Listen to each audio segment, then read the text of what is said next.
بسم الله الرحمن الرحيم يا معشر الجن والإنس إن استطعتم أن تنفذوا من أقطار السماوات والأرض فانفذوا لا تنفذون إلا بسلطان فبأي آلاء ربكما تكذبان يرسل عليكما شواظ من نار ونحاس فلا تنتصران فبأي آلاء ربكما تكذبان فإذا انشقت السماء فكانت وردة كالدهان فبأي آلاء ربكما تكذبان فيومئذ لا يسأل عن ذنبه إنس ولا جان فبأي آلاء ربكما تكذبان صدق الله العظيم.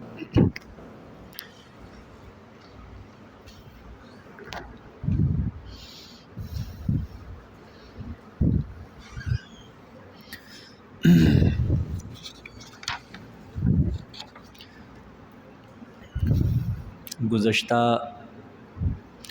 آیات میں 10 عقلی دلائل مکمل ہوئے. 9ویں عقلی دلیل کے اندر اللہ پاک نے فرمایا کہ زمین کے اوپر جو بھی چیز ہے وہ فنا ہونے والی ہے.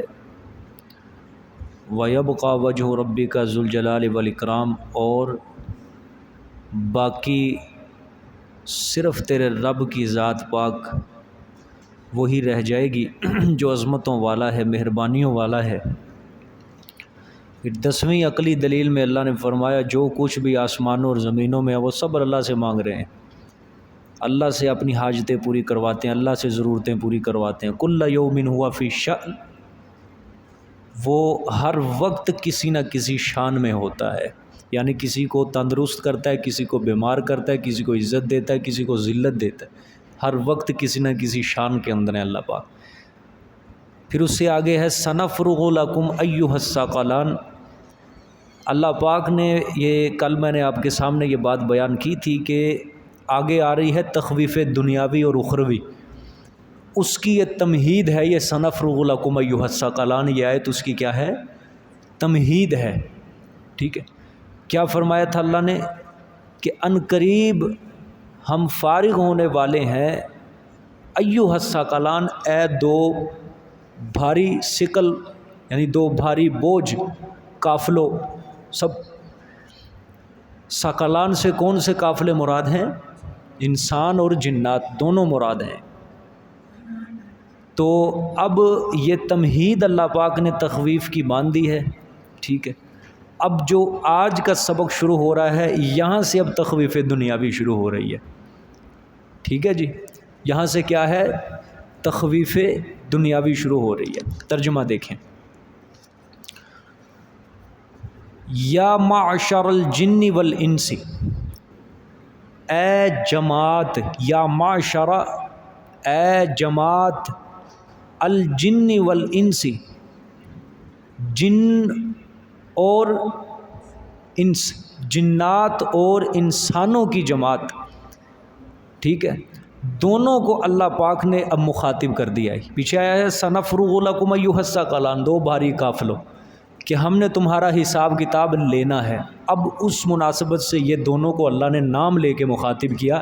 اے جنوں انس کی جماعت، ان استطعتم، اگر تم طاقت رکھتے ہو، قوت رکھتے ہو، ان تنفذوا، یہ کہ نکل جاؤ تم، من اقطار السماوات والارض، آسمانوں اور زمینوں کے اطراف سے، من اقطاری، اطراف سے، السماوات والارض، آسمانوں اور زمینوں کے، فانفذوا، پس نکل کے دکھاؤ، نکلو تم. ٹھیک ہے، فانفذوا، پس نکلو تم، آگے ہم بھی دیکھیں گے، پس نکلو تم ہم بھی دیکھیں۔ فرمایا لا تنفذون الا بسلطان، نہیں نکل سکتے تم، نہیں تم نکل سکتے الا بسلطان مگر ساتھ زور کے، طاقت کے، اور وہ طاقت تمہارے پاس نہیں ہے، ٹھیک ہے، نہیں تم نکل سکتے مگر ساتھ زور کے، طاقت کے، اور وہ طاقت تمہارے پاس ہے نہیں، ٹھیک ہے جی۔ اچھا اللہ پاک نے فرمایا کہ اے جن و انس کی جماعت، تم موت سے اور میرے عذاب سے بچنے کے لیے زمین و آسمان کی سرحدوں کو پار کر کے کسی محفوظ مقام پہ پہنچ جاؤ، ذرا نکل کے دکھاؤ۔ میں نے کہا نا یہ تخفیف دنیاوی ہے، ٹھیک ہے، دونوں مصداق ہیں اس کے، اخروی بھی ہے اور دنیاوی بھی ہے، دونوں، ٹھیک ہے۔ پیچھے آیا ہے ہم نے تمہارا کیا لینا ہے، حساب لینا ہے، ہم تمہاری طرف متوجہ ہونے والے ہیں۔ اسی مناسبت سے اللہ پاک نے یہاں پہ اپنی پکڑ، اپنے عذاب، اپنے غضب کا خوف دلایا ہے کہ اے جن و انس کی جماعت، اگر تم میں اتنی طاقت ہے کہ تم موت سے یا حساب و کتاب سے بچنے کے لیے زمین و آسمان کے اطراف سے، زمین و آسمان کی حدود کو پار کر کے کسی محفوظ مقام میں پہنچ جاؤ تو نکل کے دکھاؤ، ذرا ہم بھی دیکھیں گے۔ لیکن یاد رکھو اللہ نے فرمایا اللہ کے مقابلے میں قوت، شان و شوکت اور قہر و غلبہ کے بغیر تم کہیں نہیں نکل سکتے، اور مگر یہ قوت، یہ غلبہ، یہ طاقت تم لاؤ گے کہاں سے؟ تم لاؤ گے کہاں سے؟ اللہ کے مقابلے میں تمہارے پاس طاقت ہے ہی نہیں ہے، اس لیے جہاں بھی جاؤ گے اللہ کی ملکیت میں، اللہ کی بادشاہت میں ہی رہو گے، اور اللہ کی پکڑ سے تم کبھی بچ کر نکل نہیں سکتے۔ سمجھ آ گئی جی؟ اچھا جی، اب یہاں سے ایک بات سمجھنی ہے، پچھلے آیت کے اللہ نے فرمایا کہ اے جن و انس کی جماعت، یہاں پہ پچھلے میں سنفرغ لکم ایھا الثقلان کے اندر اللہ تعالیٰ نے ثقلین بتلایا کہ قیامت کے روز ایک ہی کام ہوگا۔ سنفرغ لکم ایھا الثقلان کے اندر اللہ نے کیا فرمایا؟ قیامت کے دن ایک ہی کام ہوگا، اور وہ ایک کام کیا ہے؟ صرف حساب و کتاب ہوگا، عدل انصاف ہوگا، سب کے اعمال کا جائزہ لیا جائے گا، حساب ہوگا، ایک ایک ذرے کا اللہ نے فرمایا ایک ایک ذرے برابر عمل کا میں نے کیا لینا ہے؟ حساب لینا ہے۔ اس آیت میں اللہ نے یہ بتلایا کہ روز جزا کی حاضری اور حساب اعمال سے کوئی جن یا انسان بچ نہیں سکتا ہے۔ روز جزا کی حاضری سے کوئی جن یا انسان بچ نہیں سکتا، کوئی کسی حساب سے راہ فرار وہ اختیار نہیں کر سکتا ہے، کسی کی مجال نہیں ہے کہ وہ موت سے یا روز قیامت سے یا حساب کتاب سے بچ کر ہماری پکڑ سے نکل جائے۔ اللہ نے فرمایا یہ کبھی نہیں ہو سکتا۔ یہ مطلب ہے یا معاشر الجن، یہاں سے اللہ یہ نہیں بتلا رہے کہ جن و انس کی جماعت صرف کوئی کہانی یا کوئی کہاوت سنانا مقصود نہیں ہے اللہ پاک کہ تم زمین و آسمان سے نکل کے دکھاؤ، مطلب اس کا یہ ہے کہ موت سے بچ کے دکھاؤ۔ اگر زمین و آسمان سے نکل کر موت سے بچ سکتے ہو تو نکلو، یا اگر تم زمین و آسمان سے نکل کر یہ سمجھتے ہو کہ روز محشر کے حساب سے بچ جائیں گے تو نکل کے دکھاؤ۔ اللہ نے فرمایا لا تنفذون الا بسلطان، تم نہیں نکل سکتے مگر ساتھ زور کے، اور وہ تمہارے اندر نہیں ہے زور، وہ طاقت نہیں ہے، ٹھیک ہے۔ اللہ اکبر۔ ایک نقطہ سمجھنا ہے آپ نے یہاں پہ، یا معشر الجن والانس ہے، یا معشر الانس والجن یہ کیوں نہیں ہے؟ یعنی جن کو اللہ پاک نے پہلے مخاطب کیا ہے، انسان کو اللہ پاک نے بعد میں مخاطب کیا۔ حالانکہ ہونا یہ چاہیے تھا کہ یا معشر الانس والجن، کہ انسان جو ہے یہ جنات سے بھی اعلیٰ مخلوق ہے، لیکن اللہ پاک نے جنوں کو پہلے مخاطب کیا، انسان کو بعد میں مخاطب کیا۔ اس کی کیا وجہ ہے کہ انسان کو پہلے کیوں نہیں مخاطب کیا، جنات کو پہلے مخاطب کیا گیا؟ وجہ اس کی یہ ہے کہ پچھلی آیت کے اندر ثقلین تھا، یہاں پہ اللہ پاک نے جن اور انس کا لفظ بولا، جنات کو پہلے مقدم کیا۔ مطلب یہ ہے کہ آسمان اور زمین سے نکل جانا یہ بڑی طاقت کا حامل ہے، یہ سفر کیا ہے؟ بڑی طاقت کا حامل ہے کہ آسمان سے یا زمین سے نکلنا، اس کے لیے بڑی طاقت چاہیے۔ چلو انسان کو تو ہم نے کمزور پیدا کیا ہے، انسان سے زیادہ ہم نے جن کو طاقت دی ہے، تو اللہ نے اس لیے پہلے جنات کو مخاطب کیا کہ انسان تو بعد کی چیز ہے، اے جنات تم پہلے آؤ نا، یا معشر الجنی، اے جنوں کی جماعت تم پہلے سنو، تمہیں ہم نے انسان سے بھی زیادہ طاقت دی ہے، تم ہی زمین و آسمان کے اطراف سے حدود سے نکل کے دکھاؤ ہماری پکڑ سے، یا روز جزا کے حساب سے بچ کے دکھاؤ، تم بھی نہیں بچ سکتے۔ اس لیے اللہ نے جنات کو کیا ہے پہلے مخاطب کیا ہے۔ سمجھ آ گئی کہ نہیں بات؟ ہاں، تو اس لیے اللہ پاک نے انسان کو بعد میں مخاطب کیا اور جنات کو کیا کیا پہلے مخاطب کیا، اس وجہ سے، ٹھیک ہے۔ اچھا جی، ایک بات اور سمجھے، اس آیت کا جو حاصل ہے نا، ان کا اقطار سما اور ارض سے باہر نکلنے کا اللہ پاک امکان یا احتمال کو بتلانا مقصود نہیں ہے۔ یہ بات بتلانی مقصود نہیں ہے کہ بس یہ نکل نہیں سکتے زمین و آسمان سے، اگر سکتے ہو تو نکل کے دکھاؤ، صرف بات سنانا مقصود نہیں ہے۔ یہ احتمال بتلانا مقصود نہیں ہے کہ یہ نہیں نکل سکتے کبھی بھی۔ بتلانا اللہ کا یہ مقصود ہے کہ ان کا عاجز ہونا، یہ بتلانا مقصود ہے۔ اللہ نے فرمایا تم اتنے عاجز ہو، تم اتنے کمزور ہو، یہ جیل سے تم کبھی باہر نہیں نکل سکتے۔ عاجز ہونا اللہ کا مقصود ہے بتلانا، کہ جنوں انس کی جماعت اتنے مغرور اور متکبر ہوئے بیٹھے ہو گناہوں کے اوپر، تم ہماری پکڑ سے کہاں نکل سکتے ہو۔ صرف یہ مقصد نہیں ہے کہ تم نکل نہیں سکتے، بات سنانا مطلب یہ ہے عاجز ہو، تم اتنے کمزور ہو، تو پھر تم کیوں نہیں آخرت کی تیاری کر رہے، کیوں تم گناہوں کے اندر مگن ہوئے بیٹھے ہو۔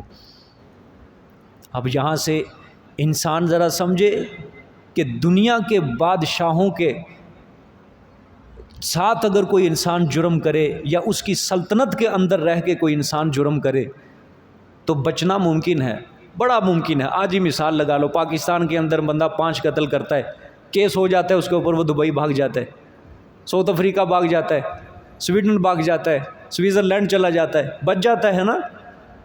دنیا کی حکومتوں سے، دنیا کی سلطنتوں سے، دنیا کے بادشاہوں سے انسان بچ سکتا ہے، لیکن اللہ فرما رہے ہیں میری سلطنت، میں تمہیں چیلنج کرتا ہوں، تم زمین و آسمان سے نکل کے دکھاؤ، میری پکڑ سے بچ جاؤ گے کہاں گناہ کر کے، کس کھڈے میں جاؤ گے، وہاں میری ملکیت ہے۔ زمین کے کس کونے میں جاؤ گے، سمندروں میں چلے جاؤ، وہاں گھر بنا لو، زمین کے تہہ خانوں میں چلے جاؤ، آسمان کے بالا خانوں میں چلے جاؤ، جہاں مرضی چلے جاؤ، وہاں ملکیت ہماری ہے، تم ہماری پکڑ سے کبھی نکل ہی نہیں سکتے، بچ ہی نہیں سکتے تم کبھی بھی۔ یہ انسان کو عقیدہ بنانا چاہیے کہ جس خدا کے ساتھ، جس خدا کی میں نافرمانی کر رہا ہوں، سب سے پہلے وہ یہ سوچے آیا وہ کمزور ہے؟ اگر تو کمزور ہے الیاذ باللہ تو پھر کرو گناہ جتنے کر سکتے ہو، اگر وہ طاقتور ہے، پکڑ سکتا ہے، ہم اس کی پکڑ سے بچ نہیں سکتے، تو پھر گناہ کرنے سے پہلے یہ 100 بار بات سوچو کہ خدا نے امتحان ضرور لینا، سنفرغ لکم ایھا الثقلان، اللہ فرما رہے ہیں ضرور اللہ نے پوچھ تاچھ کرنی ہے کہ کیوں کیا تھا یہ گناہ۔ تو آج گناہوں کا سلسلہ عام کیوں ہو چکا ہے چاروں اطراف میں ہمارے، کہ انہوں نے یہ عقیدہ مضبوط بنا لیا، نظریہ بنا لیا کہ اللہ پکڑ نہیں سکتا، اللہ کمزور ہے۔ اسی وجہ سے گناہ کیا ہو چکے ہیں، بڑھ رہے ہیں، اللہ کا خوف دل کے اندر نہیں ہے، اس کے غضب کا خوف دل کے اندر نہیں رہا، اس کا مقام، اس کا جلال اللہ پاک کا دل کے اندر نہیں رہا، اس لیے اس کی نافرمانیاں کیا ہو چکی ہیں، بڑھ چکی۔ اگر اللہ کا خوف دل میں ہوتا، اگر اللہ کا ایک مقام اور مرتبہ اپنے دل کے اندر انسان رکھتا، تو آج روئے زمین یہ گناہوں سے گندی نہ ہوتی، فساد فی الارض زمین کے اندر نہ ہوتا۔ سمجھ آئی کہ نہیں بات؟ تو فرمایا یا معشر الجن والانس ان استطعتم ان تنفذوا من اقطار السماوات والارض فانفذوا۔ ایک اور بات سمجھنی ہے، آیت میں اگر مراد لیں موت سے فرار ہونا، دیکھو 2 چیزیں ہیں، ایک ہے موت سے فرار، ایک ہے قیامت سے فرار ہونا، روز جزا سے، روز حساب سے، 2 چیزیں۔ اگر مراد لو موت سے فرار ہو، زمین و آسمان سے نکل کے دکھاؤ، موت سے فرار ہو جاؤ گے اگر تم، تو اس کا پھر مطلب ہوگا دنیا، کہ اس دنیا کے اندر تم گناہ کر رہے ہو نا، موت سے بچ جاؤ گے، دنیا کے اندر ہماری پکڑ سے نکل جاؤ گے۔ اللہ نے فرمایا اگر دنیا میں گناہ کر کے زمین و آسمان سے نکل کر اگر موت سے بچ جاؤ گے نا، تو پھر آؤ ذرا نکل کے دکھاؤ. ان تنفذوا من اقطار السماوات والارض فانفذوا. اگر تمہارے اندر طاقت ہے، قوت ہے، تو موت سے بچ کر دکھاؤ. اگر زمین و آسمان سے نکل سکتے ہو تو لا تنفذون الا بسلطان، تم نہیں موت سے بھی بچ سکتے. اس کا مطلب یہ ہے. بات سمجھ میں آئی ہے کہ نہیں؟ اچھا، یہ ان حدود کو جو اللہ نے پار کرنے کا ذکر بتلایا نا، صرف انسانی خیالات کے مطابق بتلایا. اب بات سمجھو، اگر کوئی بالفرض والمحال زمین و آسمان سے نکل بھی گیا، بالفرض والمحال میں نے کہا، فرض کر لو اگر کوئی نکل بھی گیا تو کیا وہ موت سے بچ جائے گا؟ حساب کتاب سے بچ جائے گا؟ یہ اللہ نے صرف انسان کے خیالات کے مطابق بات کی ہے کہ تو اپنے نیچے سمجھتا ہے زمین ہے، یہ تجھے نظر آ رہی ہے، اوپر آسمان کو سمجھتا ہے تجھے نظر آ رہا ہے. انسان کا خیال ہے.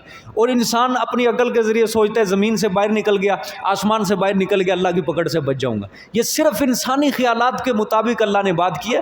وگرنہ اگر بالفرض والمحال زمین آسمان سے باہر بھی نکل جائے نا وہ، تو پھر وہاں بھی وہ اللہ کی احاطہ قدرت سے باہر نہیں نکل سکتا. اگر کوئی انسان یہ کہے کہ چلو اگر کوئی نکل بھی گیا بالفرض والمحال، تو اگر انسان سوچے کہ وہاں اللہ کی ملکیت نہیں ہے، بھئی اللہ تو مالک ہے ساتوں آسمانوں اور ساتوں زمینوں کا. کیا اللہ کی ملکیت بادشاہت صرف یہ آسمان کے نیچے اور زمین کے اوپر ہے؟ نہیں، وہ سدرۃ المنتہا، عرش رحمان، ساری کائنات کا مالک، خالق اور بادشاہت اور ملکیت ایک ایک ذرے کے اوپر صرف اللہ کی ہے. بالفرض والمحال اگر نکل بھی گیا، اللہ نے فرمایا اللہ کے احاطہ قدرت سے تو نہیں نکل سکو گے نا. وہاں تو پھر اللہ کی ملکیت ہے ہر جگہ. کائنات کے ذرے ذرے کے اوپر کس کی ملکیت ہے؟ اللہ پاک کی ملکیت ہے. تم اس کی ملکیت سے کبھی بھی باہر نہیں نکل سکتے. اس کی ملکیت سے باہر نکلنا پھر دور محال. اللہ نے فرمایا آسمان اور زمین یہ جو تمہیں نظر آ رہے ہیں، تم تو اس سے بھی باہر نہیں نکل سکتے. سمجھ آ گئی کہ نہیں بات؟ یہ انسان کے خیال کے مطابق اللہ نے بات کہی ہے. ٹھیک ہے، اللہ اکبر. اچھا جی، یہ ایک آیت میں اگر موت مراد ہو تو اس کا مصداق ہے دنیا، کہ دنیا میں گناہ کر کے اگر موت سے بچ نکلو تو نہیں نکل سکتے، موت سے نہیں بچ. اگر مراد ہو محشر، حساب و کتاب، ٹھیک ہے، حساب و کتاب سے تم فرار ہو جاؤ گے، تو اس کی عملی صورت قرآن پاک میں اور احادیث میں بتلا دی گئی ہے. اگر کوئی یہاں پہ یہ مراد لینا چاہے کہ اس سے مراد کیا ہے، ان تنفذوا ان استطعتم ان تنفذوا من اقطار السماوات والارض فانفذوا، اس سے مراد کیا ہے؟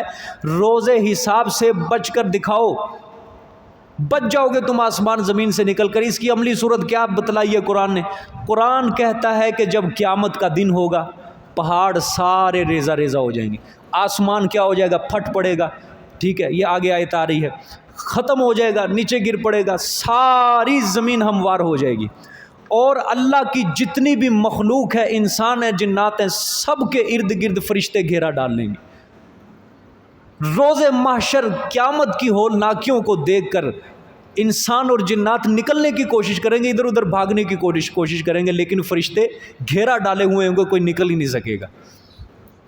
اس کی عملی صورت قرآن نے بتلا دی. جائے گا کہاں انسان؟ ادھر بھی پھنسے گا، ادھر بھی پھنسے گا. اللہ نے یہاں پہ چیلنج دے دیا جن و انس کو کہ تم نہیں بچ سکتے ہم سے. تو پھر اب فرمایا فَبِأَيِّ آلَاءِ رَبِّكُمَا تُكَذِّبَانِ، پس ساتھ کون سی نعمتوں اپنے پروردگار کی تم دونوں جھٹلاؤ گے. پڑھ لو جی، لا بِشَيْءٍ مِّن نِعَمِكَ رَبَّنَا نُكَذِّبُ فَلَكَ الْحَمْدُ. اچھا، پھر یہی بات وہ فَبِأَيِّ آلَاءِ رَبِّكُمَا تُكَذِّبَانِ، کیا مطلب ہوگا اس بات؟ اللہ قیامت کی دنیا کے عذاب کا ڈراوا اللہ پاک دے رہے ہیں. یہ کیا فَبِأَيِّ آلَاء؟ نعمت کا تو کوئی ذکر نہیں ہے یہاں، تو اللہ چیلنج دے رہے ہیں. تو اللہ کے فرمانے کا مطلب یہ ہے کہ جب تم زمین و آسمان سے نکل ہی نہیں سکتے، ہماری پکڑ سے بچ ہی نہیں سکتے، تو آ جاؤ پھر ہماری رحمت کے حصار میں آ کے گناہوں سے توبہ کرو، استغفار کرو، اور میری رضا اور جنت کے طلبگار بن جاؤ، اچھے مومن اور اچھے مسلمان اور موحد بن جاؤ. یہ مطلب ہے. یعنی میں تمہیں پہلے ہی بتا رہا ہوں کہ تم میری پکڑ سے بچ نہیں سکتے. اگر اللہ نہ بتلاتے تو شاید انسان کے ذہن میں آ جاتا ہم اللہ کی پکڑ سے بچ جائیں گے. تو گناہ کرتا ہے انسان، دل کھول کے گناہ کرتا کہ جی ہم تو بچ جائیں گے۔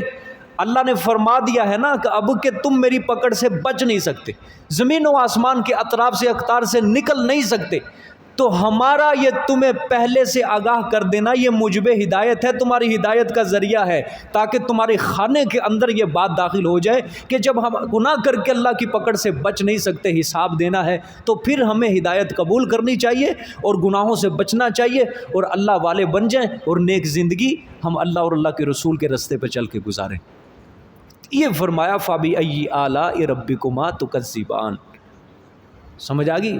تو دونوں مراد ہیں اس میں، اگر دنیا مراد لوگے تو پھر موت مراد لوگے تو اس کا مصداق دنیا ہے، اور اگر روز حساب مراد لوگے تو اس کی عملی صورت قرآن نے بتلا دیا، قیامت کے روز بھی فرشتے گھیرے ڈال کے بیٹھے ہوئے ہوں گے۔ ٹھیک ہے، اچھا اب ذرا اس زمانے کے متعلق اس آیت کو ڈھالنا ہے۔ یہ میں نے جتنا ابھی مضمون اور خاکہ آپ کے سامنے بیان کیا ہے، یہ مختصر تفصیل آپ کے سامنے بیان، یا مفسرین نے یہی بیان کی ہے۔ اب اس آیت کو ذرا اس زمانے کے مطابق ڈھالنا ہے۔ اس زمانے میں جو زمین کی کشش ثقل سے باہر نکلنے کے جو تجربات ہو رہے ہیں، مثال کے طور پہ خلا کے اندر خلا کے اندر راکٹ بھیجے گئے، چاہے کوئی انسان بھی چلا گیا زمین کی کشش ثقل سے باہر، سیارات کے اوپر پہنچ گئے، تو یہ جو آئے دن تجربات ہو رہے ہیں، یاد رکھنا یہ آسمانی حدود سے باہر نہیں ہے۔ یہ سمجھ آئی کہ نہیں؟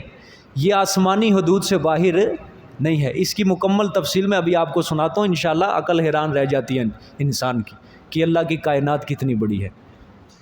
یہ سب نیچے نیچے ہیں، یہ سب کیا ہے، اور 100ویں حصے تک بھی یہ سفر نہیں ابھی تک کر سکے۔ اللہ کی کائنات، یہ خلا ہمارا اتنا بڑا ہے، آسمان تک کا جو سفر ہے یہ اتنا بڑا ہے کہ ابھی تک یہ 100واں حصہ، یہ بھی میں کم کہہ رہا ہوں، 1000ویں حصے تک بھی یہ سفر نہیں کر سکے، اپنے راکٹ نہیں بھیج سکے۔ یہ سب آسمانی حدود کے نیچے نیچے کام ہو رہا ہے سارا۔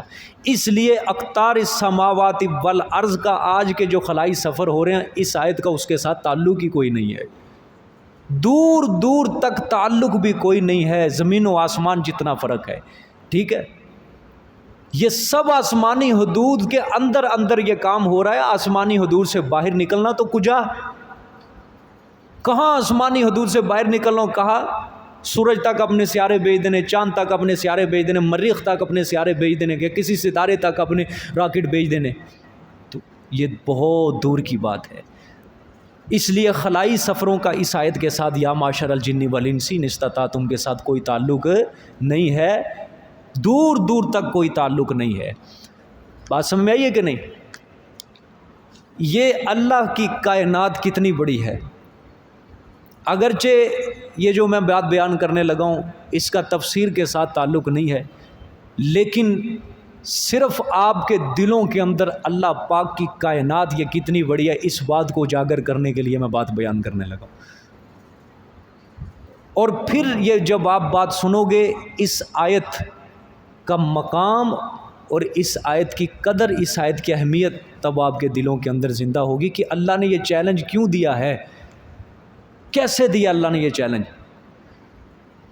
ہماری اس کائنات کے اندر تیز ترین چیز سفر کرنے کے اعتبار سے کون سی چیز ہے،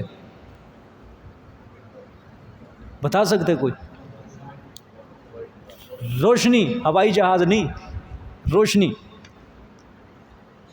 ہماری اس کائنات کے اندر سفر کرنے کے اعتبار سے تیز ترین چیز روشنی، لائٹ ہے۔ ماہر فلکیات کا جہان اور ہوتا ہے اور ماہر ارضیات کے سائنسدانوں کا جہان اور ہے۔ اللہ نے آج دونوں کو عقلوں سے نوازا ہے۔ ماہر فلکیات جو وہ سائنسدان ہیں وہ اپنا کام کر رہے ہیں خلا کے اندر، اور ماہر ارضیات ہیں جو زمین کے ماہر ہیں وہ اپنا کام کر رہے ہیں آج دنیا کے اندر، قدرت کے نظارے کر رہے ہیں کہ قدرت نے کیا کیا چیزیں، کیا کیا اسرار اور رموز چھپا کے رکھے ہوئے ہیں۔ اور اللہ پاک نے ایسے انسان کو عقل دی ہے، چھوٹا سا انسان ہے، ایسے اللہ نے انسان کے دماغ کو عقل دی ہے کہ بہت بہت جدید سیارے، بہت بہت جدید چیزیں زمین کے اندر اور آسمان کے اندر آج دریافت ہو چکی، یہ اللہ نے انسان کو عقل دی ہے۔ لیکن یہ کام ہمارا تھا قرآن پاک کہتا ہے نا قرآن پاک میں ان فی ذالک لآیات لأولی الالباب، ہمارے اس جہان میں عقل والوں کے لیے نشانیاں ہیں۔ یہ کام، یہ سرچ کا، یہ تلاش کا، یہ مسلمانوں کا تھا، اور ایک وقت تھا یہ مسلمان کام کر رہے تھے، لیکن بعد میں مسلمانوں نے یہ کیا کیا ہے؟ دھوکہ کیا اللہ کے دین سے، انہوں نے یہ کام چھوڑا، اور یہ سارا کام کس نے سنبھالا ہے؟ انگریز نے سنبھال لیا، غیر مذہب والوں نے سنبھال لی۔ ہمارے زمین کا جو فاصلہ ہے اس کو ناپنے کے لیے کون سے یونٹ استعمال ہوتے ہیں؟ کلومیٹر، میٹر یا میل، سینٹی میٹر استعمال نہیں ہوتے۔ مشکل ہے، ایک شہر کا دوسرے شہر کے ساتھ فاصلہ ناپنے کے لیے کلومیٹر یا میل یا میٹر استعمال ہو رہا ہے۔ ایک ملک کا دوسرے ملک کے ساتھ فاصلہ ناپنے کے لیے کیا استعمال ہوتا ہے؟ کلومیٹر۔ لیکن جو خلا ہے نا، خلا مثلا زمین سے آسمان تک کا، یا زمین سے سورج تک کا، زمین سے چاند تک کا، یا زمین سے کسی سیارے تک کا فاصلہ کتنا ہے، اس کے لیے میل یا کلومیٹر استعمال نہیں ہوتے۔ میل یا کلومیٹر ہرگز استعمال نہیں ہوتے، کیونکہ یہ بہت مشکل کام ہے۔ اس کے لیے استعمال ہوتا ہے نوری سال، جس کو انگلش میں کہتے ہیں لائٹ ایئر، یہ استعمال ہوتا ہے۔ اب نوری سال کیا چیز ہے؟ اب اگر آپ نوری سال سمجھو گے تو آپ حیران رہ جاؤ گے کہ یہ ماہر فلکیات کے نزدیک نوری سال کیا چیز ہے، اور پھر اللہ کی یہ کائنات کتنی بڑی ہے۔ یہ میں نے کہا نا، کائنات کے اندر سب سے تیز ترین جو سفر کرتی ہے وہ کیا چیز ہے؟ روشنی ہے۔ روشنی ایک سیکنڈ کے اندر 1,86,282 میل فی سیکنڈ کے اعتبار سے سفر کرتی ہے۔ 1,86,282۔ اگر کسی کے پاس موبائل ہے تو وہ کیلکولیٹر نکالے تو انشاءاللہ سمجھنے کے اندر آسانی ہوگی۔ 1,86,282 میل فی سیکنڈ کے اعتبار سے روشنی کیا کرتی ہے؟ سفر طے کر رہی ہے۔ بات سمجھ میں آ گئی ہے جی؟ یعنی اتنا سفر طے کرتی ہے۔ ہم جو یہاں پہ لائٹ چلائیں، اگر ہم تو سمجھتے ہیں نا کہ فوراً جگمگ ہو گیا جی، اصل میں بات یہ ہے کہ یہ بھی سفر کرتی ہے، لیکن ہمیں پتہ نہیں چلتا۔ یہ سفر ہماری آنکھ جھپکنے کے پہلے یہ کیا ہو جاتا ہے؟ یہ روشنی طے کر لیتی ہے، سفر طے کرتی ہے۔ یہ سورج کی روشنی ہے، یہ زمین تک پہنچنے کے لیے 8 منٹ 19 سیکنڈ کے اندر سفر طے کرتی ہے، اور سورج کا زمین سے کتنا فاصلہ ہے؟ 15,95,98,000 کلومیٹر ہے۔ 8 منٹ 19 سیکنڈ کے اندر یہ روشنی کیا کر رہی ہے؟ سفر طے کر رہی ہے۔ تو اب آپ نے حساب یہ لگانا ہے، 1,86,282 میل کلومیٹر سے زیادہ ہوتا ہے۔ ایک سیکنڈ کے اندر کیا کرتی ہے؟ سفر طے کرتی ہے یہ روشنی، ایک سیکنڈ کے اندر۔ سائنسدان کیا کہتے ہیں آج کے، کہ اگر انسان کو یہ رفتار اللہ دے دے، یہ روشنی والی رفتار، تو پوری زمین کی سطح کے اوپر 7.5 چکر انسان ایک سیکنڈ کے اندر لگا لے۔ اگر یہ روشنی والی رفتار اللہ پاک انسان کو دے دے کہ یہ انسان ایک سیکنڈ کے اندر 1,86,282 میل سفر ایک سیکنڈ کے اندر طے کر لے، تو 7.5 چکر انسان ایک سیکنڈ کے اندر زمین کے لگائے، اور وہ ناممکن ہے۔ وہ اللہ پاک نے انسان کو طاقت دی ہی نہیں ہے۔ یہی میں بات کر رہا ہوں، یا معاشر الجن والانس۔ ٹھیک ہے، تو اب کیا ہے؟ یہ جو روشنی 1 میل کے اندر سفر، یہ 1,86,282 میل ایک سیکنڈ کے اندر سفر طے کر رہی ہے۔ اب لگاؤ حساب، سال کے اندر کتنے سیکنڈ ہوتے ہیں؟ سال کے اندر جو سیکنڈ ہوتے ہیں 3,15,57,600۔ 3,15,57,600 ہے کسی کے پاس کیلکولیٹر؟ موبائل نہیں لے کے آیا کوئی بھی؟ لکھو۔ میں نے کہا اگرچہ میرے موضوع کے متعلق نہیں، لیکن صرف اس آیت کو سمجھانے کے لیے جو اللہ نے چیلنج دیا ہے نا انسان اور جن کو، پہلے یہ لکھو کہ روشنی جو سفر طے کر رہی ہے ایک سیکنڈ کے اندر 1,86,282۔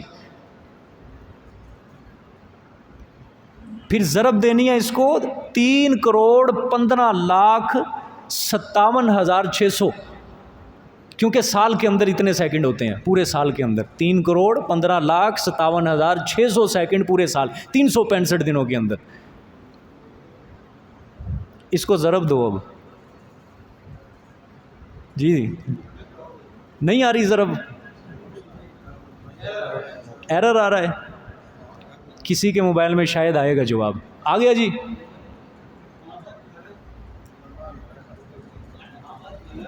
58 کھرب آیا ہے، 78 ارب،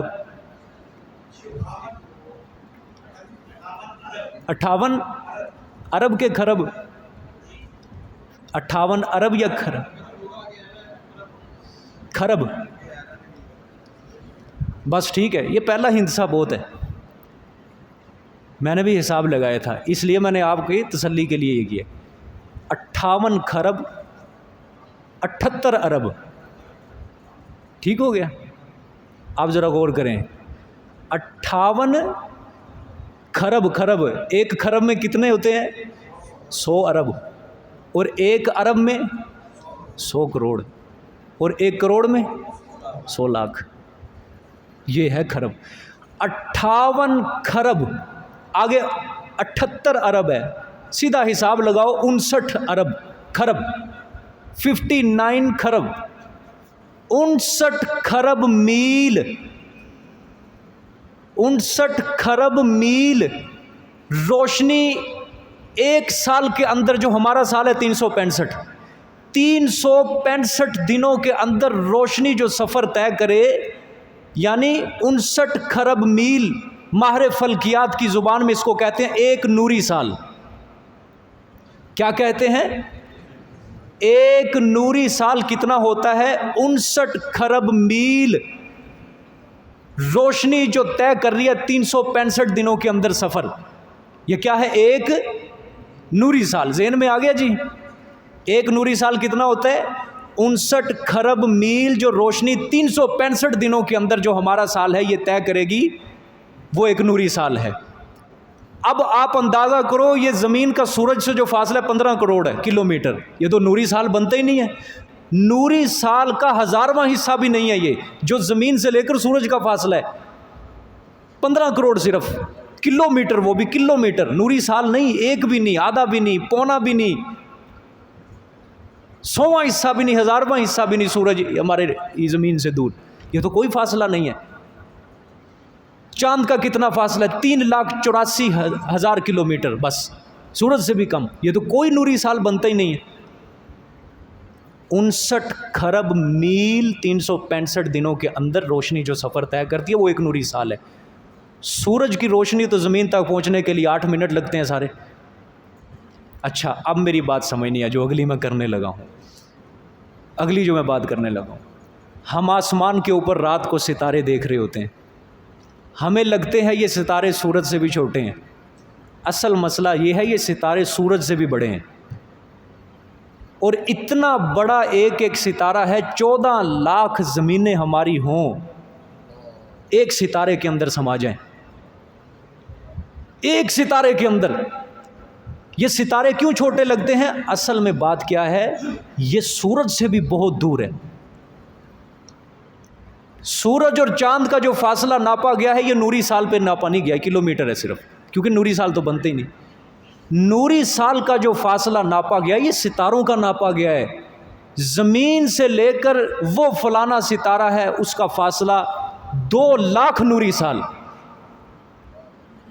2000 نوری سال، سینکڑوں نوری سال، اتنے فاصلے کے اوپر یہ ستارے ہیں ہماری زمین سے۔ کیا مطلب ہوتا ہے جب ہم رات کو ستارہ دیکھ رہے ہوتے ہیں، روشنی دیکھ رہے ہوتے ہیں، کیا مطلب ہوتا ہے؟ جو ہم یہ ستارہ دیکھتے ہیں اس کا مطلب یہ ہوتا ہے کہ اس ستارے کی روشنی زمین تک پہنچنے کے لیے ہزاروں لاکھوں کروڑوں نوری سال لگے ہیں، کہ یہ ستارہ اس وقت طلوع ہوا جب انسان کا وجود بھی نہیں تھا، اور اس کی روشنی زمین تک پہنچنے کے لیے ماہر فلکیات کہتے ہیں لاکھوں نوری سال، کلومیٹر نہیں، نوری سال لگے ہیں۔ گویا جب ہم ستارے کی طرف دیکھ رہے ہوتے ہیں ہم ماضی کے اندر جھانک رہے ہوتے ہیں۔ اور پھر ایک ستارے کا دوسرے ستارے کے اندر جو فاصلہ ہوتا ہے کلومیٹر کے اندر نہیں ناپا جاتا، میل کے اندر نہیں، نوری سالوں کے اندر ہی. اور پھر وہ نوری سال 1 2 300 200 کلومیٹر، 200 نوری سال نہیں ہوتا، لاکھوں نوری سال ہے. اتنا فاصلہ ہے ستاروں کے اندر جو ہمیں یہاں نظر آ رہی ہے. رات کو ہم ستارے دیکھتے نا، ہم سمجھتے ہیں یہ قریب قریب ہیں. نہ کبھی نہ سمجھنا، لاکھوں لاکھوں نوری سال کا فاصلہ ہوتا ہے ایک ستارے سے دوسرے ستارے کا سفر. 59 کھرب میل 365 دنوں کے اندر جو روشنی سفر طے کرتی ہے وہ ایک نوری سال ہے، اور لاکھوں نوری سال کا فاصلہ 2 ستاروں کے اندر ہوتا ہے. اتنی بڑی کائنات ہے اللہ کی، یہ اتنی بڑی کائنات ہے اللہ کی. سمجھ آئی کہ نہیں؟ سورج تو بہت قریب ہے. سورج کیا ہے؟ اب سمجھو بات، ماہر فلکیات کے نزدیک یہ کیا فاصلہ ہے سورج کا؟ 15 کروڑ کلومیٹر بس. چاند کا کیا فاصلہ ہے؟ مریخ کا، عطارد کا، زہرہ کا، نیپچون، یورینس، زحل، اس کا کیا فاصلہ؟ کچھ بھی نہیں ہے. اور پھر اس کے بعد آ جاتا ہے جتنے بھی ہم آسمان کے اوپر ستارے دیکھتے ہیں یہ کہکشاں ہے، ایک کہکشاں ہماری بس. رات کو دیہات میں جانا، وہاں سورج لائٹ کم ہوتی ہے، ستارے آسمان پہ جگمگا رہے ہوتے ہیں. یہ جتنے بھی ستارے نظر آتے ہیں یہ ایک ہماری کہکشاں ہیں بس، صرف ایک کہکشاں جس کو ہم دیکھ رہے ہیں بس. اور اس کہکشاں میں ایک ستارے کے اندر دوسرے ستارے کا فاصلہ میں نے بتا دیا لاکھوں کروڑوں سال کا. بعضوں کے اندر لاکھوں نوری سال، بعضوں کے اندر کروڑوں نوری سال کا. اتنا مسافت، اتنی مسافت. اور پھر ایک ستارے کا حجم، اس کا وزن، اس کا مدار، ہماری زمین تو اس کے آگے کچھ بھی نہیں ہے، اس کا رقبہ. اور پھر یہ ایک کہکشاں ہے بس، ایک کہکشاں. ماہر فلکیات نے اب تک لکھا ہے کہ قدرت کی اس کائنات کے اندر 170 بلین کہکشائیں ہیں. ملین کے اندر 10 لاکھ ہوتے ہیں، اور بلین کے اندر کتنے ہوتے ہیں؟ بلین کے اندر 16. 170 بلین کہکشائیں ہیں. ہماری یہ ایک کہکشائیں صرف. اس کے علاوہ اور کائنات کے اندر اللہ کی اتنی کہکشائیں جو ہمیں نظر نہیں آ رہی، پوشیدہ ہیں، پوشیدہ ہیں. اتنی کائنات اللہ کی اتنی بڑی. اللہ اکبر. تو یہ یا معشر الجن والانس ان استطعتم، اللہ نے فرمایا زمین آسمان سے نکل کے دکھاؤ. ناممکن ہے. میں نے کہا نا، روشنی جتنا سفر بھی اگر انسان کو مل جائے، روشنی جتنا سفر، اتنی رفتار جتنا روشنی سفر ہے، اتنی رفتار بھی اگر انسان کو مل جائے کہ 1 سیکنڈ کے اندر 1,86,282 میل سفر، تب بھی یہ نہیں نکل سکتا آسمان سے، نہیں نکل سکتا. تو اس وجہ سے یہ اللہ کا چیلنج اب سمجھو. اللہ اکبر. اتنی بڑی جب اللہ کی کائنات ہے، انسان کہاں، لاکھوں زندگیاں بھی اسے مل جائیں نا، لاکھوں، تب بھی نہیں نکل سکتا. ہزاروں زندگیاں مل جائیں تب بھی زمین آسمان سے نہیں نکل سکتی. تو اب یہاں سے اندازہ کرو یہ جو آسمان کا ہے، یہ ساری جو خلا کے اندر جو میں یہ بتا رہا ہوں لاکھوں کروڑوں نوری سال کا، یہ سب آسمان کے نیچے ہے، اس آسمان کے.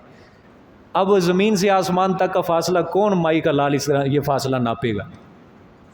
جو آج کہا گیا 500 سال یا 700 سال کا فاصلہ ہے، یہ بھی صرف اندازے کیے گئے ہیں، وگرنہ زمین سے آسمان تک کا فاصلہ کوئی ناپ ہی نہیں سکتا، کیونکہ وہاں تک پہنچ ہی کسی کی نہیں، کسی کی پہنچ نہیں ہے وہاں تک. سمجھ آئیے؟ آج کل کیا ہو رہا ہے، یہ امریکی جو ہے نا، یہ انہوں نے کچھ اپنے راکٹ بھیجے مریخ کے اوپر، غالباً زمین کے بعد ہے یہ سیارہ. اس کے اوپر کوئی انہیں پانی کے اثرات نظر آئے، ہوا کے اثرات نظر آئے، ہوائیں چلتی ہیں، پانی. انہوں نے کہا وہاں انسانی زندگی جو ہے وہاں ممکن ہے. تو زمین کے ختم ہونے کے اندر یہ زمین جو ہے اپنے اختتام کی طرف جا رہی ہے، اس لیے مریخ جو ہے اس کا اختتام نہیں ہوگا، اب وہاں جائیں گے ہم. آج سے کچھ سال پہلے اخباروں کے اندر، نیو یارک کے اخباروں کے اندر خبر بھی شائع ہوئی کہ مریخ کے اوپر امریکہ نے کالونی کاٹنی شروع کر دی، ٹاؤن کاٹنے شروع کر دی ہیں. دنیا کو دکھایا کہ ہم نے اتنی ترقی کر لی. ظالمو، تم مریخ کے اوپر بھی پہنچ جاؤ، تم اللہ کی پکڑ سے کہاں نکل سکو گے. اور مریخ کا جو زمین سے مریخ کا جو فاصلہ ناپا گیا وہ 384 ملین ہے. مریخ کا زمین سے کتنا فاصلہ ہے؟ 384 ملین کلومیٹر. بس اتنا کلومیٹر، نوری سال نہیں، نوری سال چھوڑو، نوری سال ستاروں کے اندر طے ہوتے ہیں، وہ تو بہت آگے کے بعد. یہ سیارہ جو ہے زمین کے بعد ہے غالباً 384 ملین کلومیٹر بس. تو اللہ تو یہاں چیلنج دے رہا ہے یا معاشر الجن والانس ان استطعتم ان تنفذوا من اقطار السماوات والارض. زمین و آسمان کا اللہ چیلنج دے رہا ہے. تم مریخ کے اوپر پہنچ کے کون سا بہت دور چلے گئے اللہ کی نظروں. سمجھ آ رہی ہے کہ نہیں بات؟ اللہ اکبر. تو اتنی بڑی اللہ کی کائنات ہے، اتنی بڑی کائنات ہے. اللہ اکبر. یہ سورج کے گرد جو گھومنے والا ہے 9واں سیارہ ہے، جو جس کو کہا گیا نیپچون. بڑے سیارے 9 ہی ہیں، اس کے بعد بہت زیادہ سیارے دریافت ہوئے، لیکن بڑے سیارے جو سورج کے ارد گرد گھوم رہے ہیں، نیپچون 9واں سیارہ ہے. اس کا جو حجم اور مدار ہے زمین سے 30 گنا زیادہ ہے. ہماری زمین کا جو رقبہ ہے اس زمین سے 30 گنا بڑا وہ نیپچون ہے.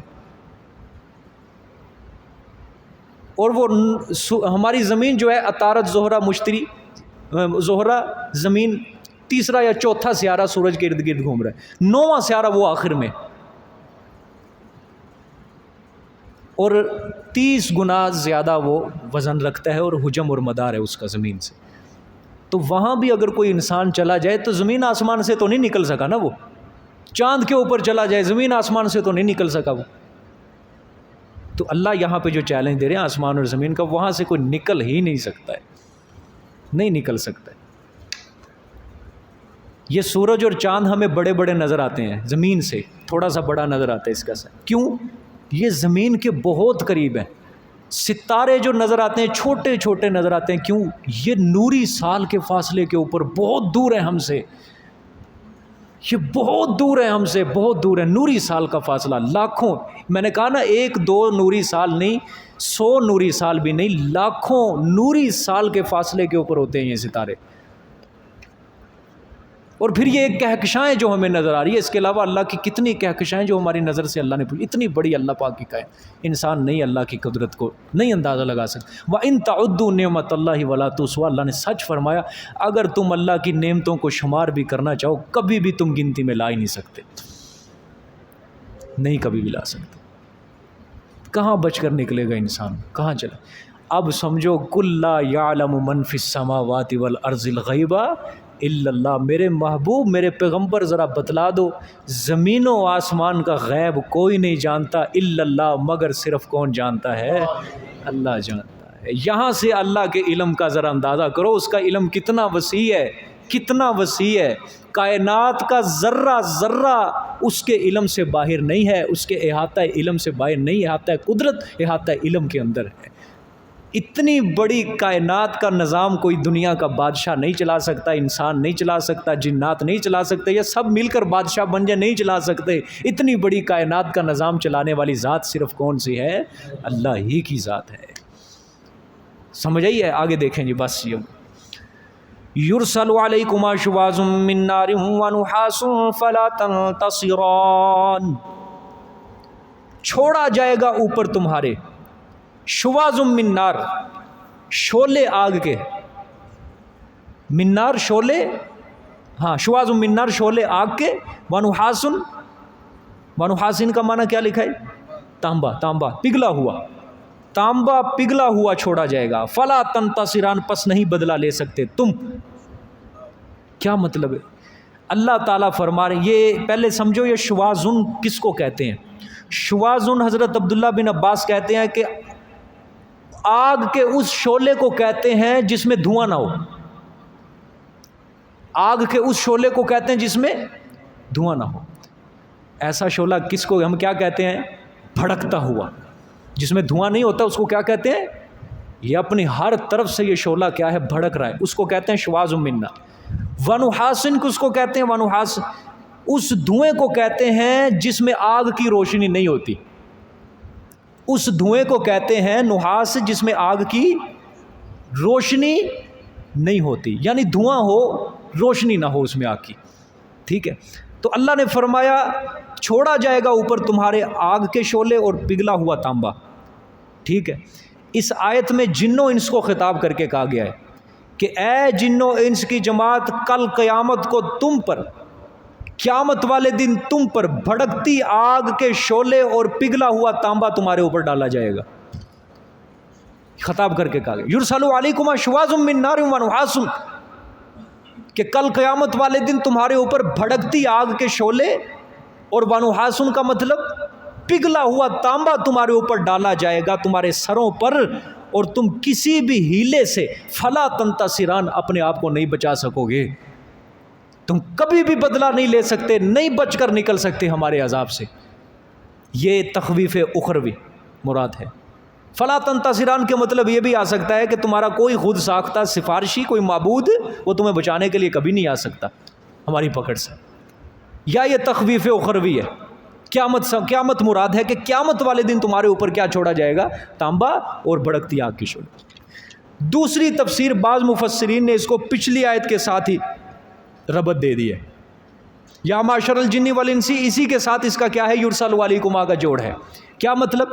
اے جن و انس کی جماعت، اگر تم آسمان کی حدود سے نکل کے دکھاؤ گے بھی تو تمہارے بس کی بات نہیں ہے. اگر تم نے ایسا ارادہ کر بھی لیا، زمین سے نکل گئے، اوپر چلے گئے، تم آسمان کی طرف جاؤ گے تو تمہیں بڑے بڑے آگ کے شعلے مارے جائیں گے، نکل ہی نہیں سکتے. اب یہ بھی ایک بڑی انسان کے لیے مصیبت بن جائے گی. ایک تو خلائی سفر آسمان تک کا اتنا دور، اوپر سے درمیان میں مصیبتیں. قرآن میں آتا ہے نا شہاب ثاقب، جب جنات یہ جایا کرتے تھے آسمان تک فرشتوں کی خبریں سننے کے لیے، آگے نجومیوں کو بتاتے تھے، تو ان کی رسائی تھی جنات کی آسمان تک نیچے نیچے بس. پھر یہ آگے نجومیوں کو بتاتے تھے، کاہنوں کو بتاتے تھے. وہ پھر ایک خبر کے ساتھ 99 جھوٹی خبریں لگا کے لوگوں کو بتاتے تھے مستقبل کے، یہ حالات ہیں، یہ حالات ہوں گے. تو اللہ نے جب آپ صلی اللہ علیہ وسلم آگے نا، اللہ نے آسمان تک جنوں کی رسائی ختم ہی کر دی. شہاب ثاقب ایسے بڑے بڑے پتھر خلا کے اندر کھڑے ہیں، ایسے ٹنوں کے حساب سے ان کا وزن ہے، اور خلا کے اندر کھڑے ہیں، اور آگ کے بنے ہوئے، آگ کے تپے ہوئے پتھر، جب جنات اوپر جاتے ہیں ان کو وہ شہاب ثاقب مارا جاتا ہے. یہ قرآن کے اندر اللہ نے کئی صورتوں کے اندر بیان کیا. تو اللہ نے فرمایا اگر تم گئے بھی اوپر تو تمہیں کیا مارے جائیں گے؟ شہاب ثاقب، تانبا مارا جائے گا پگھلا. یہ بجلی جو آسمان کے اندر گرجتی ہے اس کے اندر تانبا ہے. شہاب ثاقب، آگ کے بھڑکتے شعلے پتھر، یہ مارے جائیں گے تمہیں. اور وہ خلا، اللہ کی قدرت دیکھو، سمجھ نہیں آتی اللہ پاک یہ کہاں سے ان کو طاقت دیتے. یہ خلا کے اندر کھڑا ہے سب کچھ. یہ ستارے اتنے اتنے بڑے، یہ سورج ہے، ہماری زمین خلا کے اندر کھڑی ہے، اس کے نیچے کون سا ستون رکھا ہوا ہے اللہ نے. ہم خود خلا کے اندر ہیں، لیکن اللہ نے زمین کو کش ثقل سے نوازا ہے. اب یہ پینسل ہے، اب میں اس کو گراؤں گا یہ نیچے کو آئے گی، اوپر کو نہیں جائے گی. وجہ کیا ہے؟ اللہ نے زمین کے اندر مقناطیس رکھے ہوئے ہیں. ہم خلا کے اندر نہیں اڑ رہے، خلا کے اندر ہیں لیکن اوپر نہیں جا رہے. ہمیں زمین نیچے کو کھینچ رہی ہے. وجہ کیا؟ اللہ نے کشش ثقل رکھی ہے، اس میں مقناطیس رکھا ہوا ہے، یہ اوپر کو نہیں اڑنے دیتی. اللہ یہی چیز ختم کر دے نا کشش ثقل کو زمین سے، تو انسان کیا زندگی گزارے گا یہاں پہ؟ سب اوپر اڑ جائیں گے. کیسا نظام ہے اللہ پاک کا کہ جو بھی پھر انسانی ضروریات کے متعلق چیزیں تھیں سب کی سب زمین کے اندر گڑی ہوئی، خلا کے اندر نہیں جا سکتی. اتنے بڑے سیارے، سورج، چاند، ستارے، یہ سب کچھ خلا کے اندر کھڑے. شہاب ثاقب، اتنے اتنے بڑے پتھر ہیں، سب خلا کے اندر کھڑے ہیں، سب خلا کے اندر کھڑے ہیں. لیکن یہ کشش ثقل جو ہے ایک حد تک جا کے یہ ختم ہو جاتی ہے. ماہر فلکیات کہتے ہیں اس سے باہر تو انسان نکل ہی نہیں سکتا نا. اس سے باہر نکلنے کے لیے تو انسان کو بہت زیادہ رفتار کے اندر طاقت چاہیے، سفر کہ جو فی سیکنڈ کے اعتبار سے سینکڑوں میل کا سفر طے کر سکے. اتنی اگر انسان کو رفتار ملے تو پھر نکل سکتا ہے، وگرنہ اگر وہ وہاں اس حدود تک پہنچے زمین پھر اپنی طرف کھینچ لیتی ہے، اس کو نکل ہی نہیں سکتا. وہ شہاب ثاقب ہے، پھر آگے، پھر اس کے آگے او آسمان ہے، کہاں جائے گا انسان؟ تو پھر کیوں اتنا ٹڈی جتنا انسان اللہ سے مقابلے کر رہا ہے؟ مچھر کے پر جتنی طاقت نہیں ہے خدا سے مقابلے کر رہے ہیں. اللہ نہ لاڈے لا کے بیٹھے ہو، کمزور سمجھتے ہو خدا کو. اللہ اکبر، اللہ محفوظ فرمائے. تو یہ جو ہے دنیا کے متعلق ہے کہ اگر نکل کے بھی دکھاؤ، پچھلی آیت کے ساتھ منطبق کیا گیا مفسرین نے کہ اگر نکل بھی گئے تو تمہارے اوپر پگھلا ہوا تانبا اور پتھر، آگ کے پتھر تمہارے اوپر کیا کیے جائیں گے؟ برسائے جائیں گے۔ سمجھ آئیے کہ نہیں؟ یہ جو آیا ہے نا، یہ یرسل علیکم اشواظ من نار، یہ شہاب ثاقب، یہ خلا کے اندر جو کھڑے ہیں، یہ دنیا کے اندر بھی کئی واقعات ایسے گزرے ہیں۔ یہ شہاب ثاقب جب زمین کے اوپر گرتا ہے بڑی تباہی لے کے آتا ہے۔ یہ غالباً 1908 کے اندر سائبیریا کا جو علاقہ ہے، یہاں پہ شہاب ثاقب گرا تھا، اور نقصان کتنا ہوا تھا، اللہ اکبر، یہ غالباً 2000 مربع کلومیٹر تک علاقہ تباہ ہو گیا تھا سارا، ایک شہاب ثاقب، اور اس کا وزن کتنا تھا ناپا گیا، 60 ٹن 60 ٹن وہ خلا سے گرا وہ شہاب ثاقب، 2000 مربع کلومیٹر کا سارا علاقہ تباہ کر دیا اس نے۔ تو پھر یہ زمین، اللہ ایک شہاب ثاقب کو خلا سے حکم دے دے کہ جا یہ نیچے جو کیڑے مکوڑے کھڑے ہیں جو میری نافرمان بن چکے ہیں، ان کو ہی حکم دے دے جا برس پڑیں۔ شاید قوم لوط کے اوپر جو پتھروں کی بارش ہوئی تھی وہ شہاب ثاقب ہی گرے تھے ان کے اوپر۔ اللہ نے فرمایا نا، یہ پتھروں کی آگ کے اندر پھڑکائے وہ پتھر، وہ یہی چیز تھی۔ 20ویں صدی کے اندر 2 واقعات ایسے ہوئے ہیں کہ یہ آسٹریلیا کے اندر بھی گرے ہیں شہاب ثاقب، وہاں بھی بڑا نقصان ہوا۔ 2013 کے اندر روس کے پہاڑوں کے اندر شہاب ثاقب کی باقاعدہ بارش ہوئی تھی، پتھر گرے تھے، کئی لوگ زخمی ہوئے، مارے گئے، کئی املاک کو نقصان پہنچائے۔ اللہ محفوظ فرمائے، ہر طرف سے جکڑے ہوئے ہیں، پکڑے ہوئے ہیں، اللہ سے معافیاں مانگو، توبہ استغفار کرو۔ سمندر ہے ایک طرف، اس کو ہی اللہ حکم دے دے کہ چل اپنی حدود سے نکل جا۔ ابھی یہ آپ کے سامنے ہی ہے اس کی خبریں، کل کی کیا خبر تھی، کراچی سے 900 کلومیٹر دور طوفان ہے سمندر کا، اس وقت جو طوفان آ رہا ہے، سمندری طوفان، کراچی کے سارے ساحلوں، بلوچستان کی طرف ہائی الرٹ جاری کر دیا، علاقے سارے خالی کروا دیے گئے۔ رات 900 کلومیٹر وہ طوفان دور تھا کراچی سے۔ آج کی خبر، رات کی خبر 900 کلومیٹر، اور آج کی خبر جو ہے وہ 520 تھی، 520 یا 400، اتنے کوئی الگ الگ بتا رہا تھا، اتنے کلومیٹر یہ سمندری طوفان، اور ایک لہر جو ہے 40 فٹ بلند لہر ہے اس کی، اتنا طوفان آ رہا ہے، اتنا بڑا طوفان کہ 40 فٹ اونچی لہر ہے، ایسا طوفان آ رہی ہے۔ بے موسمی بارشیں کیوں ہو رہی ہیں؟ یہ موسلا دھار بارشیں، اور انہوں نے یہ بھی کہہ دیا 15 جون تک یہ بڑی بڑی بارشیں ہوں گی، طوفانی بارشیں علاقوں کے اندر۔ پتہ نہیں ہم کیوں نہیں اللہ تعالیٰ سے خوف کھاتے، ڈرتے، کیوں نہیں توبہ استغفار کرتے اللہ پاک سے۔ اور جب عجیب بات ہے لوگوں کی، جب مصیبت آ جاتی ہے پھر کہتے ہیں، کسی علاقے کے اوپر کوئی آفت آ جاتی ہے ان کے بارے میں کہنے لگ جاتے ہیں ان کو گناہوں کی سزا مل رہی ہے۔ تم کون سا بڑے متقی بنے بیٹھے ہو گھروں کے اندر جو چلے کر رہے ہو اللہ کے لیے 40 دن کے لیے؟ اللہ نے قرآن میں کہا فلا تزکوا انفسکم، اپنے آپ کو پاک نہ سمجھو، مجھے پتہ ہے کون زیادہ متقی ہے۔ سورۃ نجم کے اندر اللہ نے فرمایا مجھے پتہ ہے کون کس راستے، ہدایت والے راستے کے اوپر چل رہا ہے، کون گمراہی والے راستے کے اوپر چل رہا ہے۔ تو ایسی باتیں کم کرو خدا کے لیے، اللہ سے خوف کھایا کرو، ڈرا کرو۔ میں کہہ رہا ہوں ایک طرف سمندر ہے، ایک طرف پہاڑ ہوتے ہیں، یہ سب اللہ کے حکم کے اوپر کھڑے ہیں، انسان کیا چیز ہے ان کے آگے؟ کیا چیز ہے انسان ان کے؟ اللہ پاک ہمیں اپنا خوف نصیب فرمائے۔ جب اپنا خوف اللہ نصیب کر دے گا انشاءاللہ العزیز، ہمیں آٹومیٹک اللہ سے محبت ہو جائے گی۔ اللہ سے اللہ کی محبت مانگا کرو، کیوں بھی مانگتے ہو کہ نہیں مانگتے؟ یہ مانگا کرو اللہ سے، سب سے پہلی چیز دعا کے اندر اللہ سے محبت مانگنی ہے بس۔ یا اللہ مجھے اپنی محبت دے، اپنی الفت دے، اپنی سب سے پہلی چیز یہی مانگا کرو اپنی دعا میں، اللہ مجھے اپنی محبت دے بس۔ جس کو اللہ کی محبت مل گئی اس نے سمجھو مقصد پا لیا اپنا دنیا میں آنے کا بس، ٹھیک ہے۔ فرمایا یرسل علیکم اشواظ من نار ونحاس فلا تنتصر فبأی آلاء ربکما تکذبان، پس ساتھ کون سی نعمتوں کے اپنے پروردگار کی تم دونوں جھٹلاؤ گے؟ سمجھ آئیے؟ یعنی یہ بات جو میں بتلا رہا ہوں یہ بھی موجب ہدایت ہے کہ پہلے ہی بتلا رہا ہوں قیامت کے دن تمہیں عذاب ہوگا، یا اگر دنیا کے اعتبار سے زمین و آسمان سے تم نکلنے کا ارادہ بھی کرو گے تو تمہیں پتھروں کی بارش برسائی جائے گی، تانبا پگھلا ہوا ڈالا جائے گا۔ اللہ نے فرمایا جب تم بچ ہی نہیں سکتے، جب تم میرے عذاب سے، اتنا سخت عذاب ہے میرا، تو پھر یہ بات فَبِأَيِّ آلَاءِ رَبِّكُمَا تُكَذِّبَانِ تمہارے لیے موجب ہدایت ہے، ہدایت حاصل کر لو، سیدھے رستے کے اوپر آ جاؤ، میرا خوف اپنے دل کے اندر رکھو، میری جنت اور میری رضا کے لالچی بن جاؤ، ان کی رضا اپنے دل کے اندر رکھو اور جنت کے طلبگار بن جاؤ۔ فَبِأَيِّ آلَاءِ رَبِّكُمَا تُكَذِّبَانِ پڑھ لو جی، لا بِشَيْءٍ مِّن نِعَمِكَ رَبَّنَا نُكَذِّبُ فَلَكَ الْحَمْدُ۔ جزاک اللہ جی، آج کے لیے اتنا کافی۔